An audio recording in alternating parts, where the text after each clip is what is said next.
with the pump fake and a one dribble inside to the long two, and he makes it. That's been his game his whole career. But look at him smiling. We go, my bad.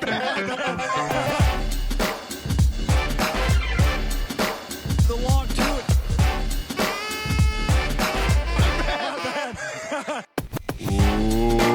Welcome to another episode of The Long Two. I am Pete Rogers. He is Natty Wallach, and we are a Carmelo Stanthony podcast, but occasionally talk fantasy basketball. Natty, excuse my English, but we ready to do this shit. I'm just so happy about it all. I figured I had to give D Rose a shout out after knocking down the game winner for your Stones. You know, gotta give love where love is due. I still don't like him. He's a bull. He will always be a bull. But you can't say no to that. Well, I mean, the Pistons have a positive point differential right now of 0.3, I believe, which is big news. This is the kind of thing that makes Natty write home to his parents and say, guess what just happened? The Pistons have a positive point differential. Yeah, and then they send a telegram back, you know, and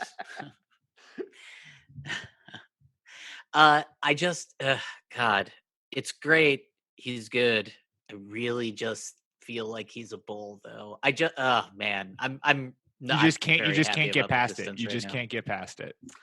I really can't. Like, if he was a worse player, it would be different. I wouldn't care.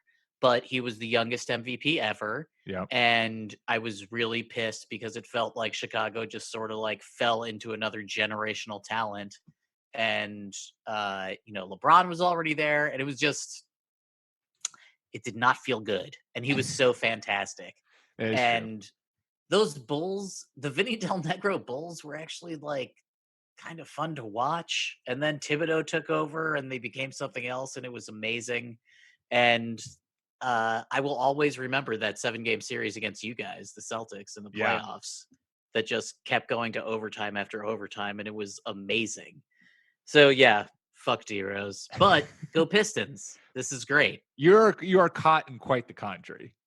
I mean, not really. Like, I will root for him and root for the Pistons. It's just that he will need to provide something substantial to the Pistons history for me to get over my Bulls loathing. If only there was a way to help your Pistons and get D-Rose out of Detroit. Is there something coming up that could do that? I believe trade season is nearly upon us. Trade season is upon us, Natty! Yeah, the trade restrictions end on the 15th. We're about to see all kinds of shit go down. It's nice because like Hanukkah's a little late this year, I think. And so like we get the NBA holiday and then Hanukkah starts and then Christmas and then New Year's. It's just going to be really, really nice. It's an extra holiday. Yeah, you're here for it. I kind of maybe think not much will happen. I know. And we're going to talk about it. We figured we'd get a head start and talk about some names who've been rumored and getting shopped around who will get traded, who won't get traded, what could be some trades that we see happen now that all hell is about to break loose. But I think you're right, Natty. I think we might have to temper our expectations. Obviously, once the deadline itself comes around, we might get a little more action. But sure, I don't think we're about to see a flurry of things happen on the 15th. But we'll start with the face of 2028 NBA trades, because I don't think there's any person who has been more rumored to get shipped. Kevin Love is clearly wanting to get out of Cleveland, and Cleveland clearly wants to get out of Kevin Love. So I figured he's a natural starting spot. He makes a lot of teams more interesting, but I'm not that sure if he'll make a lot of teams better regarding the playoffs. So having said that, let me name a bunch of teams where I think it would look really cool if he was there. Yep. Number 1, Dallas. Like, ooh. If they somehow could work that out, it would be absolutely phenomenal, because then like Kevin Love and Kristaps, neither of them are, good interior defenders, but they do other things, and it will just look incredible with Luka there.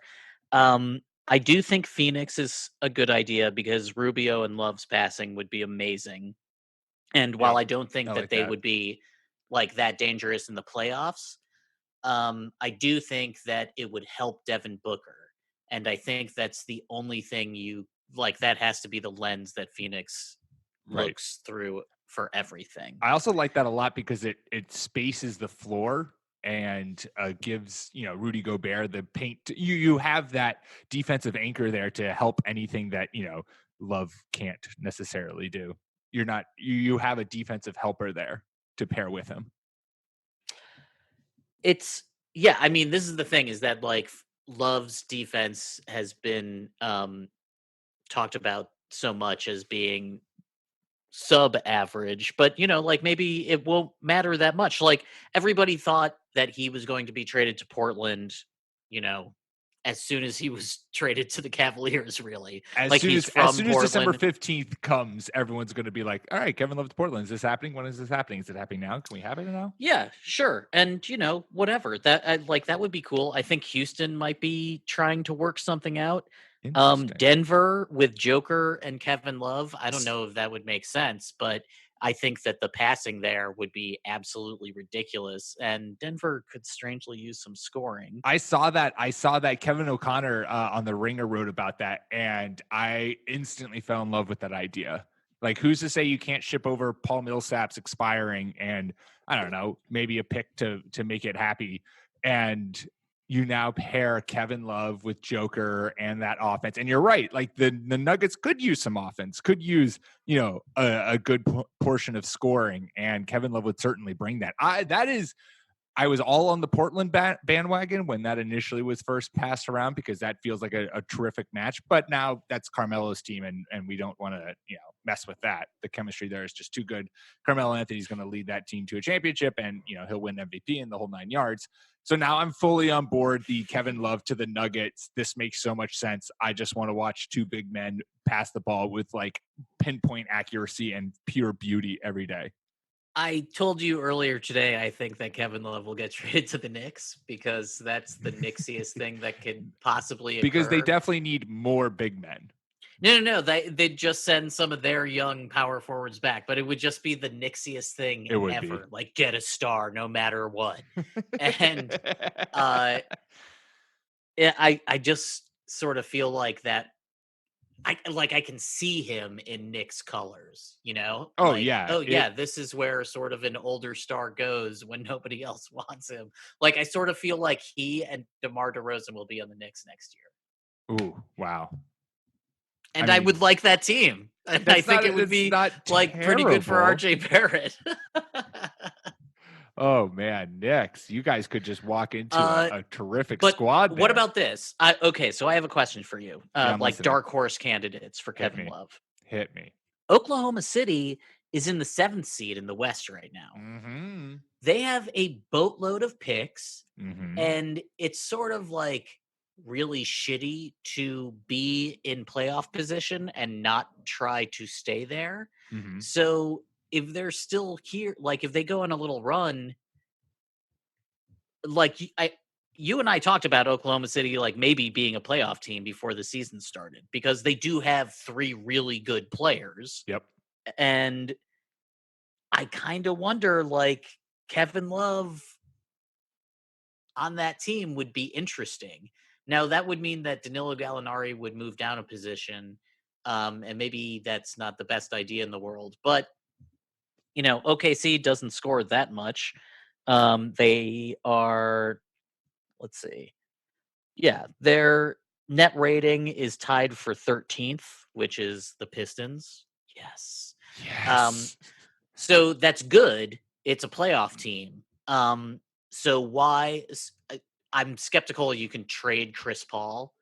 And if you can't, but you're still good, then you should try to get better because you have all these picks. Oklahoma City has so many picks.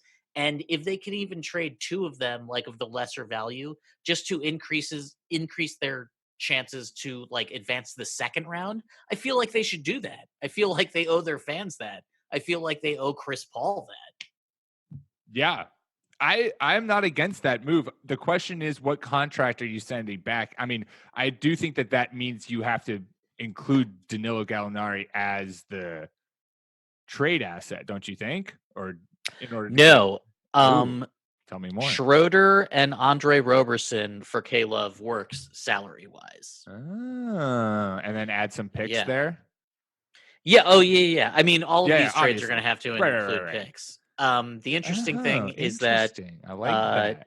Who is it? Memphis? No, Atlanta. I think Atlanta has Chandler Parsons' expiring contract. Yeah, that is which is $25 million. Oh my God. And so Atlanta, even if Atlanta doesn't trade any of their players or like make big moves like that, they have to move Chandler Parsons' contract. That contract has to as like a third party to a trade. Like they have to be able to take advantage of that size of a contract because not many teams have a contract that size. Right. It's going to be valuable. They have to use it. I wonder if you combine that with like one of the rookies, maybe Cam Reddish. You know, like there are ways for Atlanta to definitely improve, and it seems like Trae Young is asking them to this season. I don't know.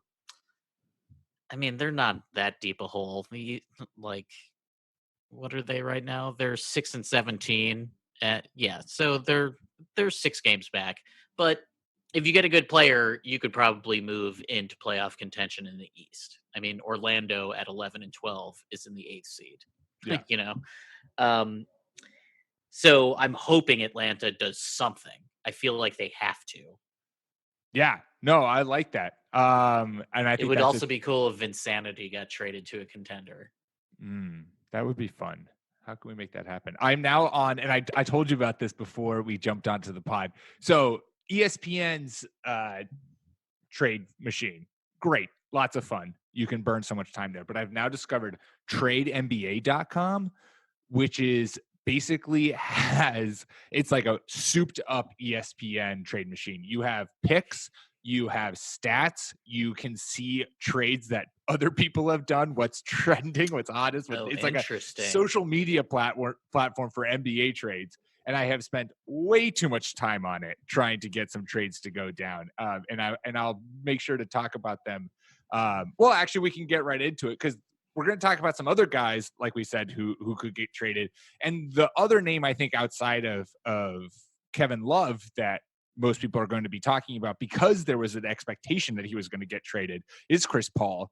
But the question is how do you move that, $40 million contract? And who really wants him? And you talk about, I'm doing this for you, Ned. So get hyped. If you have a chance at the playoffs, you got to go for it. And you know who's sitting just outside of the Eastern Conference playoffs? Who's that, Pete? Who's just outside of it? Just 10-14 at the 9th seed right now. Oh, if only the Detroit Pistons had themselves. God, 10-14 is such a fucking pathetic record. It's such a stupid combination of numbers. Only they had 10-14. Chris Paul to lead this team. And if you get, let me see. Him and Blake back together, that's probably going to work out. I mean, how do we say no to that shit? Let's see. I got to cut 1.5 mil. If you trade Reggie Jackson, Tony Snell, and let's also send them Tim Frazier. Sure. For Chris Paul. Cares? Who says no? There you go. I just like I Oklahoma made the City might just send a pick too. There's I as a Pistons fan, I mean, I've always loved CP3. He's the point guard. He's one of the best players I've ever seen in my life. It would be super fucking sick if he was a Detroit Piston. And he and Blake played well together. I sort of feel like if it happened, they'd, find each other in the same room and sort of look at each other and be like, what the fuck happened? But whatever. There's also no way there's no way Detroit's making that move without consulting Blake and being like, hey, buddy. Yeah, of course. Right. I hope you and CP3 are on good terms.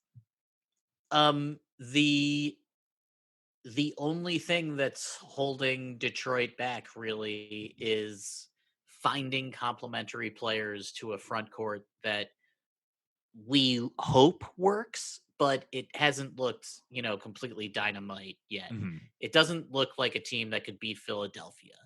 I don't think it looks like a team that could beat Toronto. Nobody looks like a team that can beat Giannis.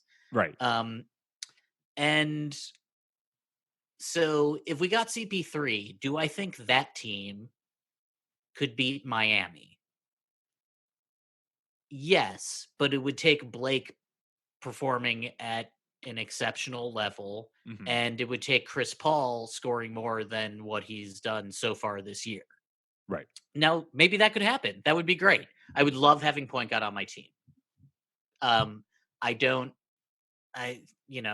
really know what. Well, because the Pistons, so the Pistons aren't going to be a top 4 team, like no matter what. The Miami Heat are going to win their division. That means that they're automatically a top 4 seed with home court advantage. Mm-hmm. The Pistons play in Milwaukee's division. We're not going to win that division. Are they going to be better than the Celtics? Probably not. Are they going to be better than Philadelphia or Toronto? Probably not. Maybe they surpass the Pacers. So you're looking at the 6th seed, which means that you'd play like the Heat or Boston or Philly. Or, it's just like, I don't really see how the Pistons could possibly beat any of the top 4 teams, really. Yeah. Unless they got something incredible. Yeah, so ultimately the point of the story is that Chris Paul is going to be a hard asset to move. But there's going to be certainly rumors that are spread around him, and he is someone who could be moved. The other trade that I wanted to get done, but I've been trying to figure out how to piece it all together, and this is my entire narrative. This is the craziest deal that I could construct, a narrative I could construct revolving around CP3. 4-team trade. Start right off the bat. Okay, impressed. Thank you. Chris Paul to Miami. Pair him with Jimmy Buckets. That's the 3 seed. Now suddenly the Heat are a serious contender in the East. Because I'm trusting Jimmy Buckets to be able to be one of the lone people to at least slow Giannis down. Okay. The Heat then trade Goran Dragic to Miami, and Miami also gets DeMar DeRozan from the Spurs. That is Miami now. That's the Magic, Orlando, now being like, all right, we have some veterans on this team now. We are going to not only keep this 8th seed, but we are going to make a push for some actual playoff contention. What they send Aaron Gordon to the Spurs because the Spurs need to get some youth there, some young talent that they can build around for the future, especially since LaMarcus Aldridge seems like he's kind of on his way out. And to make the contracts work, they send Al-Farouq Amino also to the Spurs. Meanwhile, what do the Oklahoma City Thunder get back? Well, Oklahoma City Thunder reunite with Dion Waiters because, we can't say no to a great narrative. And they also get, the main piece is they get Markelle Fultz as their future point guard to pair along with Shai Gilgeous-Alexander in that backcourt. And so I can't get all the contracts really to work, and there's obviously some picks going around, but that's the most absurd Chris Paul trade I could try to concoct. Interesting. I also thought about Orlando and Aaron Gordon and the Spurs. Orlando is 28th in scoring in points per game. That's not great. And they can't really, they haven't been shooting threes well. I do sort of feel like they have shooters on the team, and I do kind of wonder if Aaron Gordon for like DeRozan and Bryn Forbes or something like that doesn't make sense. Yeah. Like those 2 teams do match up well together, I think. Mm-hmm. And Orlando is going to want to do something. And I don't really know what what do people think about Aaron Gordon? Right. Because that's their number. They're not going to trade Jonathan Isaac. I guess they could trade Vucevic because Mo Bamba's there. But who's going to want? They just gave Vooch a contract. Right. So it's Aaron Gordon is their number 1 trade chip if they're going to make a move. Yeah. So, and Fultz hasn't really proved anything yet. Like, he looks better, but he doesn't look And I think like that's you're what willing to send a I think pick that's what you're for. trying to sell ish on that notion.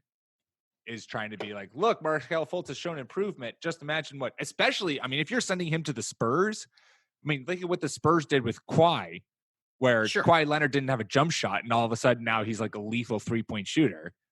Yeah, So absolutely. let's put Fultz in that environment and try to get his jump shot fixed with Aaron Gordon, and then you get DeMar and some other pieces. All right, let's get rid of my Chris Paul and my and my other shit. I like this trade. Which trade?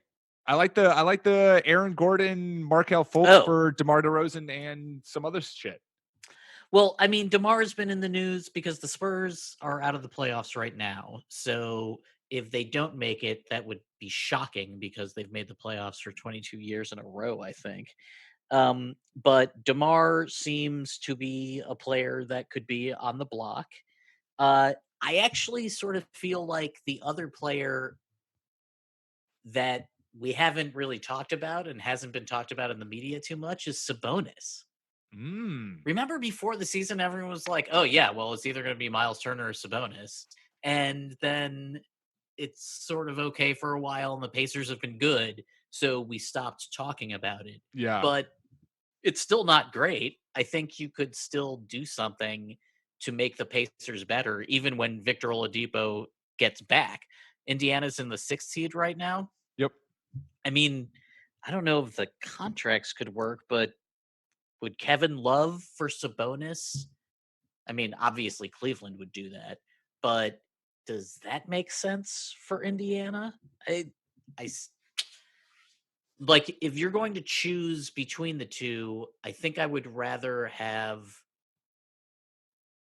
Miles Turner because it's easier to get somebody else. Mm-hmm.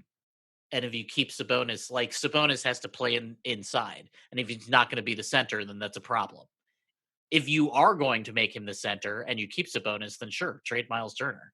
He's on a 4-year contract. Why not?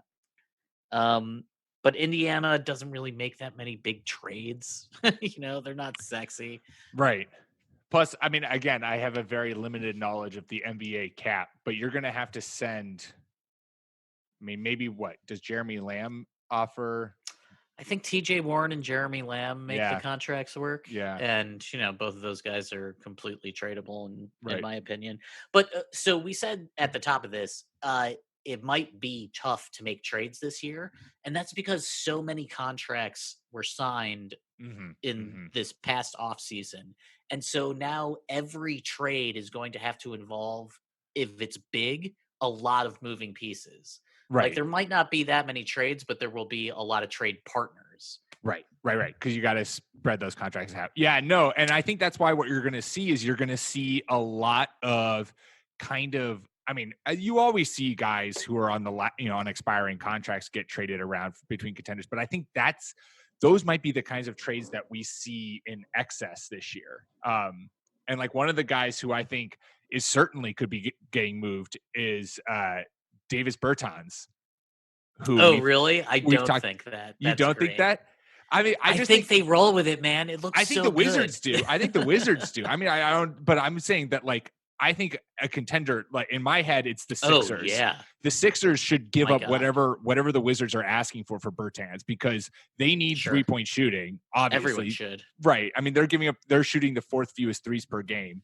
And Bertans, $7 million coming off on expiring contracts, 27 years old, shooting 45% from 3. Like, that just makes too much sense for a team that has finals aspirations, that you need to go maybe pay a little bit extra to the Wizards to get him onto your squad. But now suddenly you have this legit sharpshooting 3-pointer coming off of your bench who can get you, like, can get hot in a series and can give you buckets and win you 1 to 2 of 7.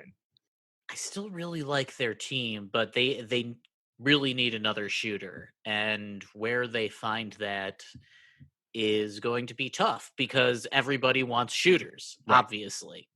And like, the Lakers are going to do every last goddamn thing they can to get more shooting around LeBron and the brow. Kuzma, I assume, is going to get traded. Yeah, that was my thought. His contract is so small that it's going to be really tough to get somebody that, like, you're going to have to add other stuff to it, and they don't have that many assets because they sent them all to New Orleans for Anthony Davis. So, like, do the Lakers really need both Dwight Howard and JaVale McGee? I don't think so. I assume one of them will be included in a trade with Kuzma to somebody. I don't really know what you want. Like, I don't think the Lakers are a destination for Kevin Love. No. Like, I think that's one of the few teams that is out. What about JaVale? What about JaVale McGee and Kuzma to the Nets for Joe Harris? Yeah, but why would the Nets do that? I have no idea. I mean, the Nets are in the 7th seed. Yeah, this is the thing. It's like because you're DeAndre Jordan and JaVale McGee just sound to make trades great work. Front court. That's why you do that, dude. And the Nets should probably trade somebody, but that's really hard to do when you're in playoff contention. Right. So, like, Kevin Durant is coming back next year, so they probably don't need Taurean Prince. So you could get a lot for Taurean Prince, but you don't want to probably trade him. But he's helping you get to the playoffs, right, exactly. And if you can get to the playoffs, you should go to the fucking playoffs. So this is going to be really difficult. Like I said, I don't think Bertans will get traded because their offense looks so incredible. It does look really good, and Bertans is really, really good, and he's cheap. And the thing about DC is that they're going to have 2 max players starting next year. And they're not going to be able to sign a big contract. So you want to keep cheap, good players. Like, if they wanted to get rid of Thomas Bryant, sure. What? Like, who cares? But another name that's been floated around is Tristan Thompson.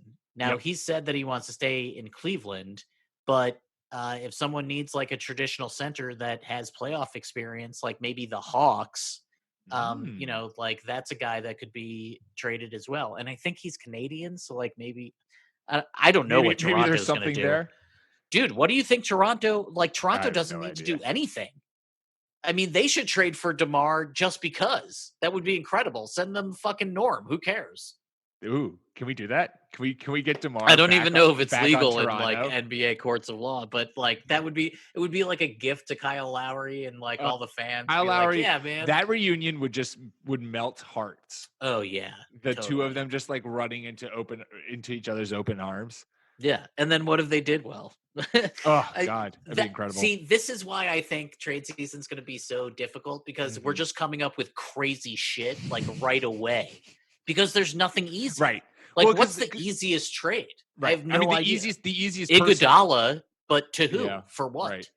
I mean, the easiest person to assume is getting traded is Kevin Love. But the question is like, what team is going to give up? What's the move?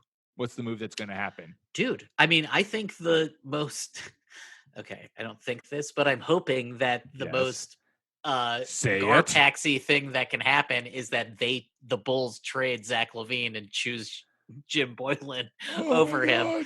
And I'm wondering, like, if he would look good on Dallas, maybe. Ooh, saucy.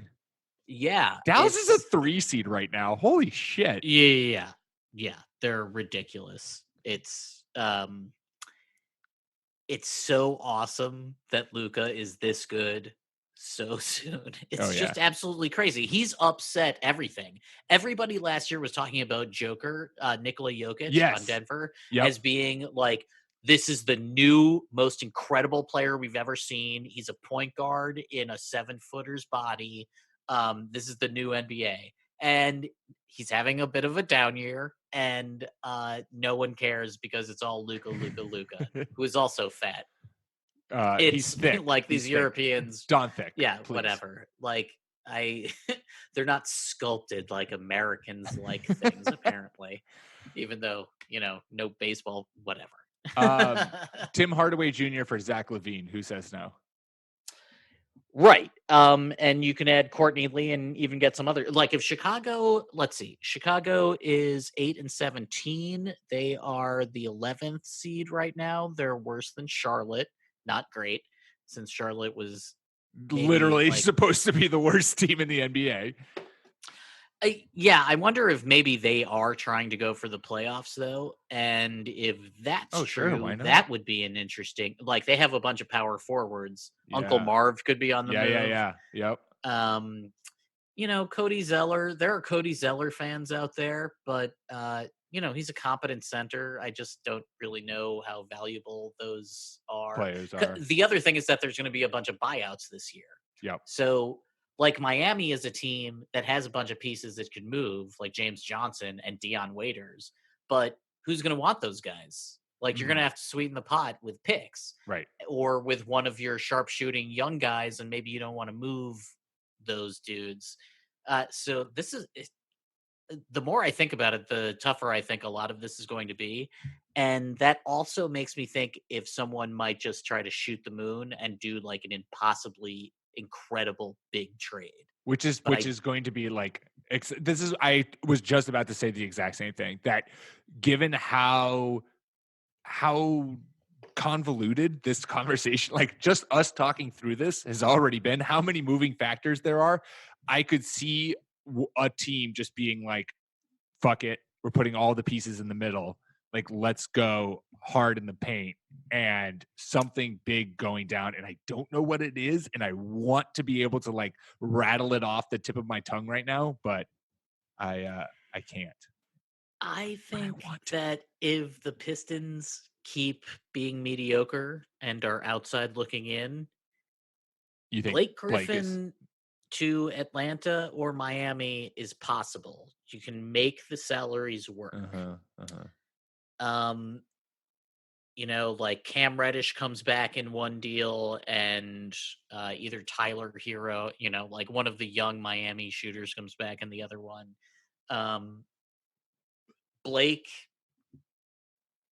If Blake starts to regain form, but Reggie Jackson and Detroit continues to just sort of be middling, there's not really a lot of reasons for you to keep Blake. Right. Like, I don't think that Drummond has as much trade value because he's going to be a free agent. But you can have Blake for 3 years or 4 years and help another all-star on your team. And yeah, he'll be expensive. But the good players are expensive. Do you want to go to the playoffs or not? Yeah. No, the one I'm waiting for is Houston to go in a downward spiral and panic and freak out and just tank and then send Clint Capella to us, being the Celtics. But now I'm looking at contracts and I'm like, that means probably Marcus Smart. The Celtics are going to have to do something. They can't have this center lineup. Like, what the fuck are they going to do? I've been trying to piece together what would be a center trade that they could make, and I have a hard time. Finding it's tough, dude. Like, you kind of have to send a piece back if you actually want to do something, and that's not great. Right. Well, I mean, they've got tons of picks. The problem is if you got right, like we said, if you got a big contract coming in, the only contract that's sizable that they would be willing to part with is Marcus Smart. He's $12 million. And then you could and there's no reason to do that. Right. You're not going to do that. And so it'll be interesting to see. Since it is the season of trading, let's talk a little bit of fantasy trades that we want to make, since this is a fantasy basketball podcast that we do occasionally talk about that. But before we do that, we will quickly take a ad break. So don't go anywhere.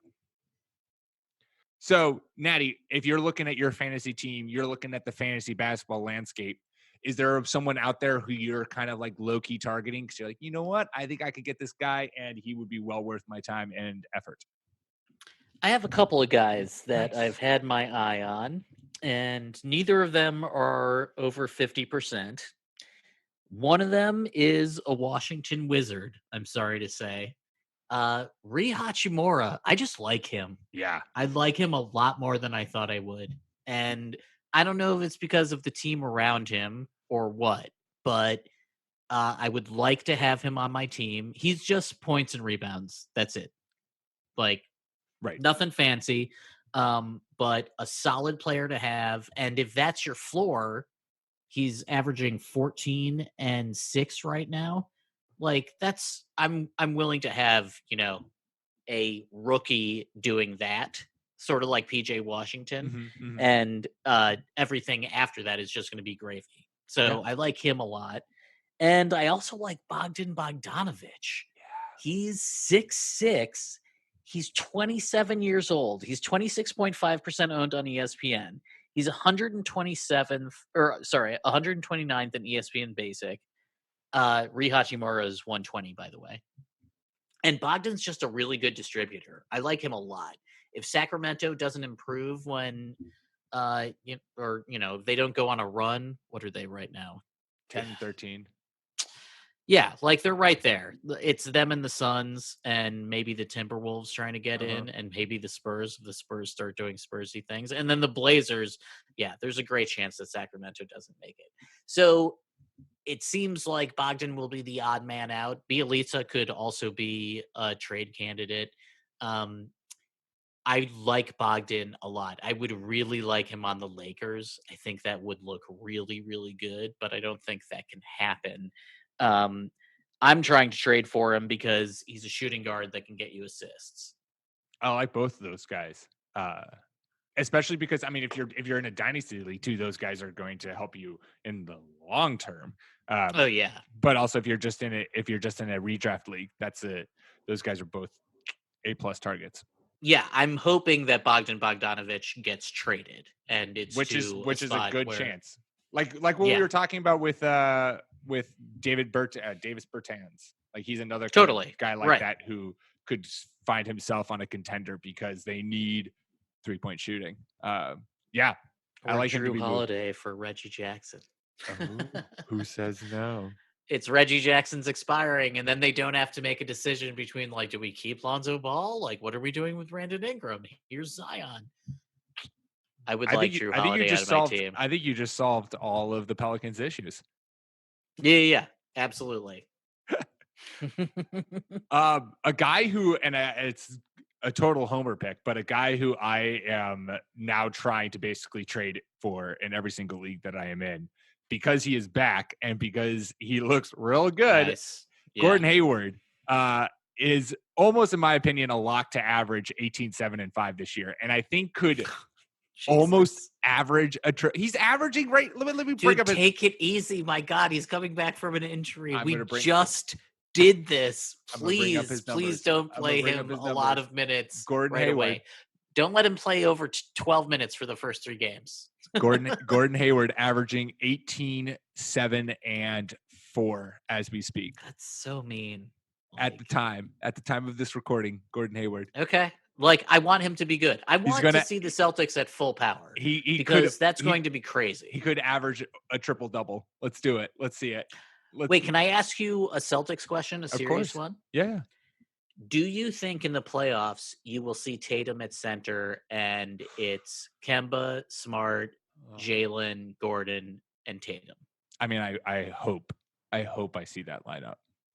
That lineup would be filthy. Maybe it would be awful. I could really see Philadelphia destroying that. I don't think you can do that against a real center. You wouldn't, but you wouldn't do it. No, but what you would do, you would say it would be what? It was Kemba, Jalen. It would be Kemba, Smart, Jalen, Hayward, Tatum, right? Yeah. What you would just do is, although Smart's been guarding centers, that's exactly what you would do. Marcus Smart would just cover Embiid. Done. Game, set, match. You're moving. It's the best picture of all time. It is the greatest picture of all time. So I'm 100% an advocate for that lineup.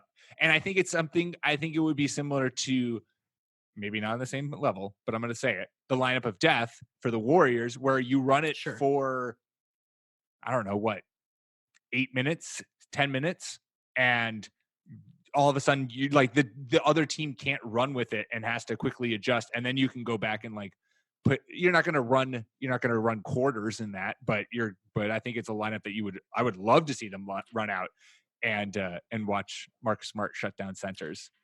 You can change the game in 8 possessions. Yes. And with an elite small ball lineup like that, you could just blow the second unit off the court or something, and all of a sudden, you're down 8 when you were up 2. Right. Well, and on the other hand, it could go the other way because they're fast. Right. But it really depends. It could be something where, the Sixers are taking their, like what you said, if we're talking the Sixers setting, you take out you're resting Embiid, giving it, but like if the only way to beat this lineup is to have Embiid in, now Embiid is playing 40 minutes for 7 games, in order to like in order to like try to slow this lineup down. I have no idea. I would love to see that lineup. But anyways, my point with Gordon Hayward is why anyone should be trying to go get him. I think he's going to be at least a little bit cheaper than he would otherwise. Like this is probably the cheapest you're going to get him, assuming he doesn't get injured again because he's coming off of injury. Jesus, I'm glad you said it. Yeah, I know. I hope he knock on wood. I also think that he's like going to be the main facilitator for this offense. I think he is going to be the engine that moves this offense, and that's going to get you rebounds. That's going to get you assists. That's going to get you stats up the wazoo. Yeah. Brad's favorite is going to get, whatever he wants to, because that's what the favorite child gets. I think that the only fly in the ointment is if Jaylen Brown's attempts go down too much. But I think that Stevens is going to be like very, very aware of that. Yeah. Because let's be real, like you could trade Jaylen Brown for a lot. You could get a lot for him. And he knows that. And there are good basketball reasons why you should, because it's either like if you're going to trade him, then you also have to consider trading Marcus Smart, but you're not going to get as much back for Marcus Smart. Right. Like if you're going to trade something, it should be for a haul, and that would be Jaylen Brown, because you're not trading Tatum and you're not trading Kemba. Right. But I don't think anybody really wants to do that. Like, I don't think Boston wants to feel forced into a corner where they have to do that. I think that the players want to stay together.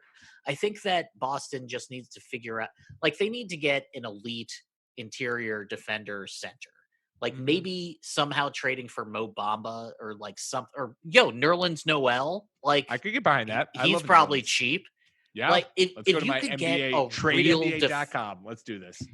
Yeah, if you can get a real defensive force inside, who's also young, and a guy that doesn't care about his shots, then that will be a big boon for the Celtics. Well, you have to be able to do. You have to throw someone at Embiid. Right. You have to throw someone. I love Giannis. Marcus, but Marcus is averaging what, 10, almost 11 shots attempts per game this season.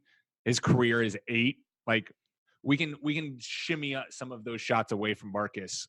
We'll shimmy some from Marcus, shimmy some from Brown, and that'll be Gordon. We'll have plenty. Where is? Don't take anything away from Marcus. Where is Noel right now? Bitch, he's on OKC, and he's doing well. Yeah, pretty sure. Let's see. I just pulled him up on the trade.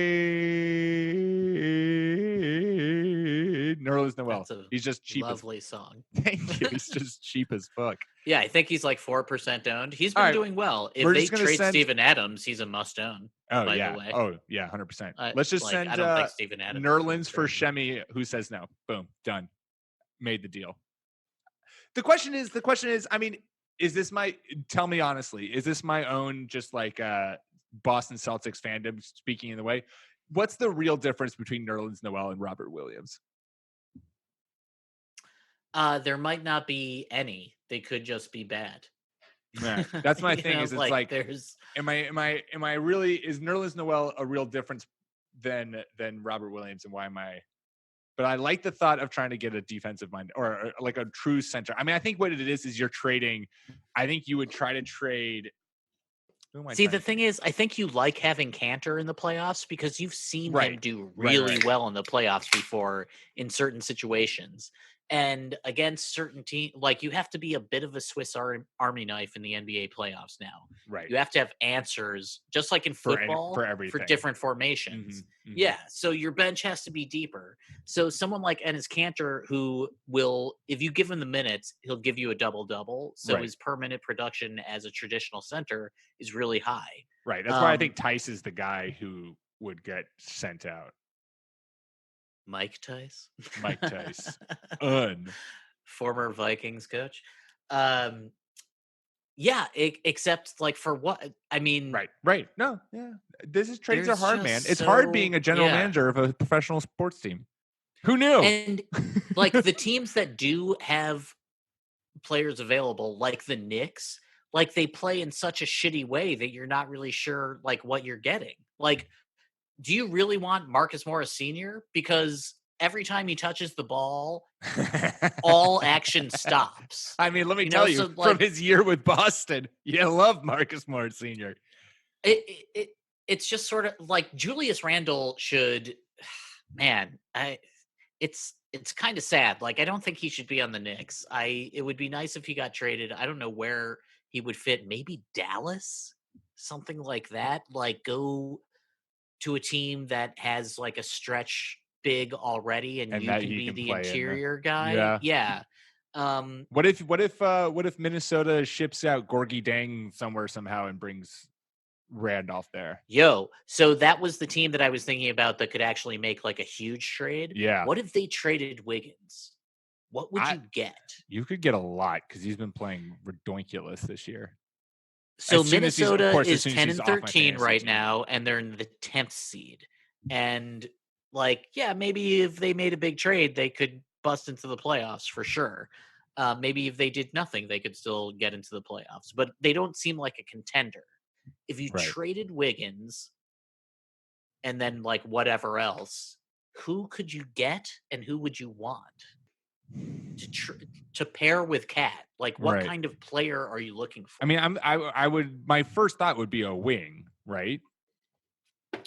Sure, but that's what everybody wants. Like, what if you could target, like, Jeff Teague is the point guard. I think you could upgrade that. Well, so I mean, everyone is like they were the natural landing spot for D'Angelo Russell.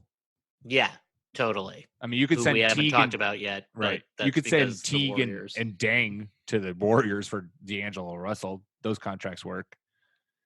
Why would they do that? I have no idea. Picks, I guess, but could happen. Those are the contracts that. But if you're, I mean, so like, all right, we're pairing Cat with. Like, what is going to be the big move that would suddenly take the Timberwolves from a fringe playoff team to like suddenly the 6 or 5 seed, right? Because that's the only reason you're trading Wiggins is because you're getting a true difference maker. Totally. And if I'm looking at teams out of the playoffs, right? Because I don't necessarily know. I guess Bradley Beal's unavailable, so you can't get him. Right. I was going to say you're not going to trade back for Zach LaVine, although that would be so fucking funny and incredible, and I hope it happens. That would be great.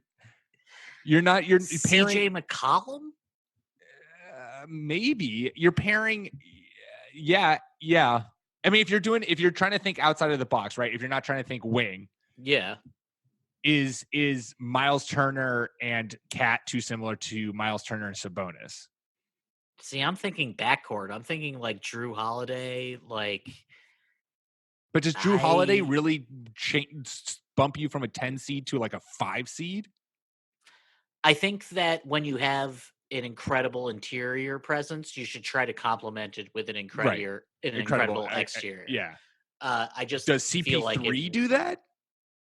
So him in Minnesota for Wiggins would be amazing.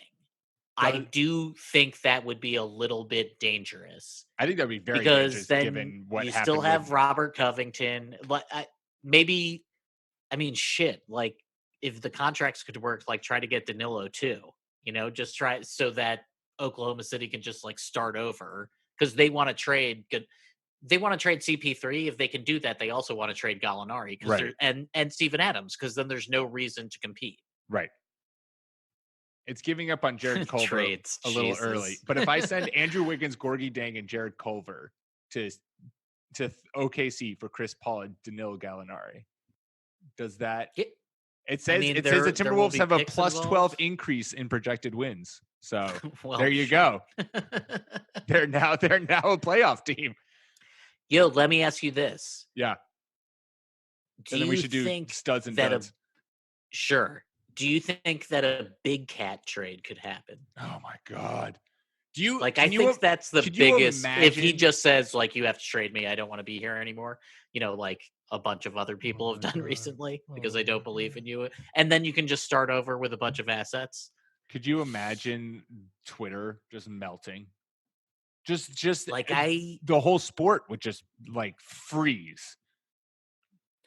I think Toronto maybe. Like if Big Cat were like stealthily put out, I think Toronto would be like, "Yo, well, you can't have Pascal Siakam, but like you can have everybody else." So what you would I mean, Boston OG, obviously would be like, yeah, Jalen and Marcus and whoever, Boston just not Tatum. Like, yeah, literally take everyone. Yeah. We'll buy your house. Like your brother-in-law can work for us. It's totally fine. Whatever you want, man. You can be on the fucking Red Sox because we're trading Mookie for no reason. Oh my God! Don't even start with that. That is, we should not start with that. Dame and Big Cat. CJ for Dame or the CJ for Cat? That's like with picks, with a lot of picks. I mean, CJ's great and all, but like the plus thing that's stepping on Carmelo's toes. We don't want to do that. I mean, like Cat in Houston, but I don't think that could work really. I know. I thought about it. I was like, what if? Yeah, there's again, like we're thinking about crazy shit like this because like there's just not a bunch of like easy trades to work out. Big Cat seems like he wants to stay in Minnesota. Yeah. Everything seems okay, but if they're going to miss the playoffs again, then maybe you start to wonder like yeah. So I don't know. This is this trade season. I love this time of year. Yeah, it sucks that the NFL doesn't really like have an analog for this because their trade season is just garbage, just trash, just so trash. Their trade season is when they fire coaches and then new schemes are introduced, and it's just like, oh yeah, well we sort of play differently now. Like that's the only difference. It's really dumb. And you would think the NFL being like we need to market ourselves and turn our like basically let's be a 24/7, 7 days a week, 365 days a year, like in everyone's households. You would think they would milk the living shit out of it, a trade deadline. Like the NBA's trade deadline, people just sit refreshing Twitter for 14 hours being like, is someone got traded? Did Wooch tweet something? Oh my God, Wooch tweets what happened? You would think that the NFL it's going to be really upsetting, by the way, if it's quiet. Because it's like all these people who are supposed to be tweeting are going to be like, well, yeah, people are talking, but it's really hard, and there's a lot of moving pieces, and Atlanta won't trade Chandler Parsons for no reason. It's going to be like Chandler Parsons traded for a late first round. It's like, great, thank you. And, Carmelo can't be traded because he was signed because he's signing full guarantee. Yeah, so they'd have to buy him out. So there's going to be a bunch of buyouts in early February, probably. And, I mean, Iguodala is the guy that we haven't talked about. I think he's 17 or 18 million. Memphis has declared that they will not buy him out. They are trading him. They are getting assets for him. He would work on basically every contender. So it's either going to be a waiting game where you're daring Memphis not to buy him out, or, you're going to give them a young player and a pick, at least. Yeah. But if that's the difference, like if Denver's like, shit, man, we need something. Like we're just not like Joker isn't scoring and things just seem weird. And like, what the fuck is going on with Gary Harris, who is my bud this week, because I don't know what the fuck is going on with him. Yeah. Denver's just a little bit strange, even though they're really good. They're 14-7. They're great. Like if everything was going awesome on that team, they'd maybe be the best team in the NBA. The Lakers need to do something, but it'll probably be buyouts. Yeah, or it'll be a Kuzma trade. Well, Kuzma's like less than $2 million or something. Yeah. Like it's just like it's tough to package him with something else after the AD. So yeah, I don't know. It's going to be weird, and I wonder if it'll be quiet. Yeah. Well, it'll be something we monitor and certainly talk more about. I am going to become wildly addicted to this TradeNBA.com site, and I'm going to find a cat trade, and when I do, we'll tweet it out from the podcast Twitter account. But before we go, let's quickly for Big Cat. Who says no? Right. Yeah. Let's quickly do studs and duds and buds, if you got one. For those who are new to the show, we do this every week. Give a player who's going to have a great rest of the week, player who's going to struggle, and someone we want to keep watching. And we keep track of these because what's the point of playing if you don't have a score? Natty's sitting at 6-4 after splitting between PJ Washington and Bradley Beal last week. And I went a much needed 2-0 with TJ Warren being great, Kevin Love being not so great. So yours truly back at 4-6, climbing back in it. What's your stud this week, Natty? First of all, I just want to say that I stand by saying Bradley Beal would be. I think it was a good call. It was a good call. I don't. Yeah, I think it's the number 2 or 3 offense, and he looks otherworldly, and I love him. It's a great call. You nailed it. You've really outdone yourself. I mean, anyway. I was going to do it too. So can't hate on you for that. You're a good friend. I appreciate that. Thank you. I'm going big again. I think Ben Simmons is going to be a stud this week because he's going up against Boston, which will be tough, but I think those games are deadly. They're just, I love watching those games. Those teams do not like each other, and he will rise up for that. Then they get to play. He is just dying to hit a 3-pointer in the Garden. Well, his coach has told him that he'd like him to hit at least 1 3 a game, which is good coaching. Oh, sure. Like most NBA players don't want to do that. Jesus Christ. Hey, you know what might be helpful? If you took one of the threes that I've been asking Joel Embiid to take, even though that's fucking crazy. Oh, my God. By the way, my name's Brett Brown, and I'm somehow, I sound like I'm forever. from Rhode Island, but he's going to coach Australia or something. You can't fire me. Anyway, so Ben Simmons and the Sixers are at Boston. Then they host the New Orleans Pelicans. And Ben Simmons is taller than their point guards. And then they are at Brooklyn. And again, Ben Simmons is taller than their point guards. The Sixers are going to annihilate Brooklyn, I think. Yeah. Even though Spencer Dinwiddie is on fire. Yeah, which he is fucking awesome. But anyway, my stud is Ben Simmons. I think he's going to have a really good week. I like it. My stud is we'll pull at your heartstrings because you can't say no to Brook Lopez going up against the Pelicans, the Grizzlies, and the Cavaliers. What could be a better lineup for him? See, I didn't pick him because I was like, no, man, people won't let me. There's too much Brolo. I just can't do it. I'm so glad you did. Of course. I couldn't say no to that. I mean, I saw that lineup for the Bucks, and I was just like, oh, man. Yeah. I don't want to say Giannis. Right. Because, let's be honest here. You know who's going to be good? LeBron James. Who's going to be really good this week? The best player in the NBA. Although I said Ben Simmons, I mean, he's true. An all NBA player. No, he can't shoot threes, though. All I'm saying is just that I actually really choose challenging players, and some of us on this podcast don't. But we'll let our listeners decide who those people are. No accusation. Nothing fired. Nothing at all. That's so masshole of you. Jesus. I had hoped that the Midwest would mellow you out. Natty, by the way, how's Ann Arbor? I picked Brook Lopez. It's good. We got a little bit of snow today. Yes. I know. Awesome. I need more. I need more snow. It doesn't feel like it's in the middle of December right now. I'm a little upset. Talk to your Midwest January. Weather. Yeah, I know. Anyway, so Brolo going to be a stud the rest of this week. Dude, he's third in blocks in the NBA. It's so he hasn't been hitting as many threes, but there's no reason to think that he won't pick it back up. Well, and his other numbers. Milwaukee is 21-3, by the way. Yeah, that's preposterous. Remember when the Celtics used to have the best record in the league? Good times. Dude, Milwaukee's 21-3, and the Lakers are 21-3. I mean, I don't think the Celtics are a finals team anyway, so we'll see. But I would love to see a Lakers Bucks final. That would be a good series.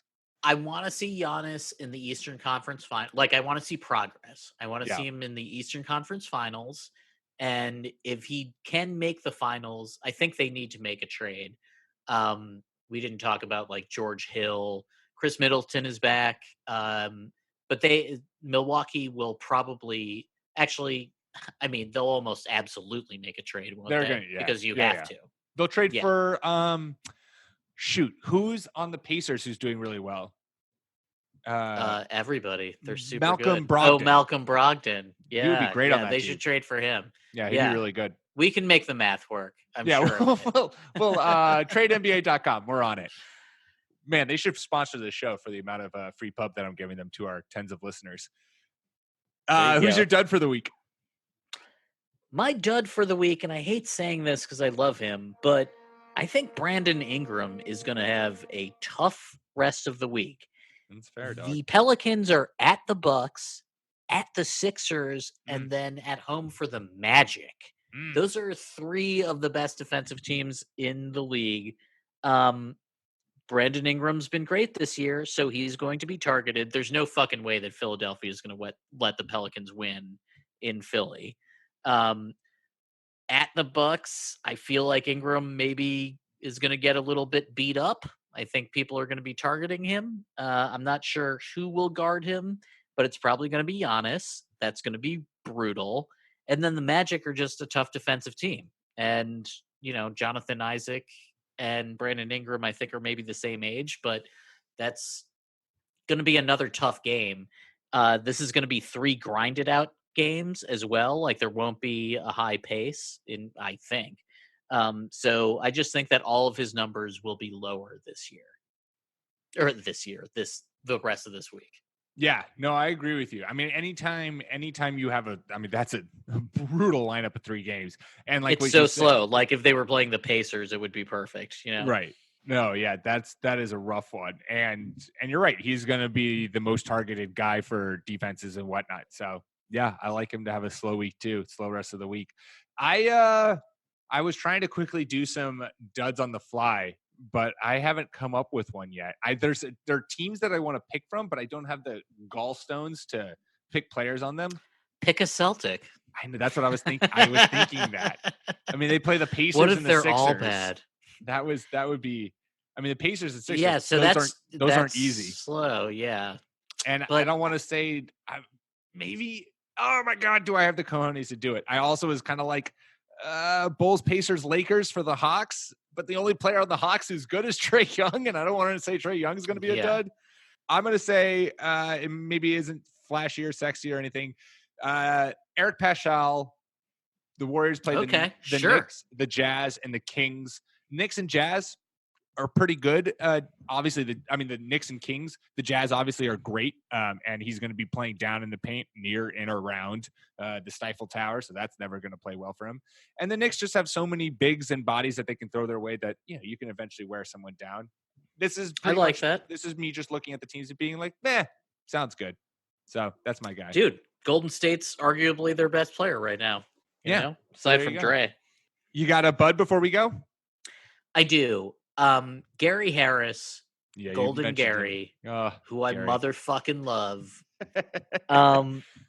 So the Nuggets are playing Portland, Oklahoma City, and the New York Knicks. That is not a murderer's row regarding defense.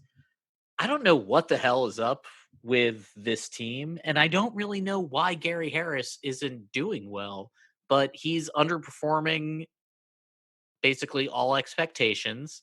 And I'm wondering if his best year a couple of years ago, it's looking more and more like an aberration, unless there's something else going on with the Nuggets, which is, like somehow connected with Joker. And that might just be like a young team sort of like getting into shape and realizing how much it takes to actually be a playoff team and to be in contention for the number 1 seed, because the team is good. They have a good record. They're doing really, really well. They're not scoring as much as everybody thought that they would. Joker doesn't look as good as everybody thought that he would. Gary Harris should be a trade candidate. There's a lot of teams that would like to have someone like him, but he hasn't looked good. So, I sort of think that, I love him and Jeremy Grant, and I would trade almost anything for those two as a duo. But I wonder, Paul Millsap, I think, is important to the Nuggets' plans for the playoffs. So I don't know if I really want to trade him. unless you're getting something super good back. So maybe they're thinking about like Gary Harris and Jeremy Grant, or Gary Harris and Will Bart, like something else to help complement Jamal Murray and Joker. Because Paul Millsap is still a fucking stud. He's great. Yeah. He's absolutely awesome. But yeah, so my bud is Gary Harris. I hope he breaks out of whatever funk he's been in. I like it. Cool beans. And that's all we got. After spending hours talking about crazy ass trades that we want to go down in the NBA. Yeah. Watch all of them happen. God damn it. If Cat gets moved, Kevin Love on the Knicks with DeMar DeRozan. It is like, as soon as you say that, it is just like the image just conjures in my head of can't you see them in Knicks? Just, it's just so obvious. Oh yeah, it just works almost too well. Right. Make sure to subscribe to the podcast. We are everywhere you get podcasts, iTunes, Spotify, Stitcher, Fake Teams Podcast channel. That's where you'll find us. Follow us on Twitter at The Long Two Podcast, and we will be back at you next week to keep talking basketball. Natty, until then, have yourself a good week. See you on the other side of the trade holiday, dude. Woo-hoo, baby. If nothing goes down, I'll be very upset. Have a good week, man. Talk to you next time.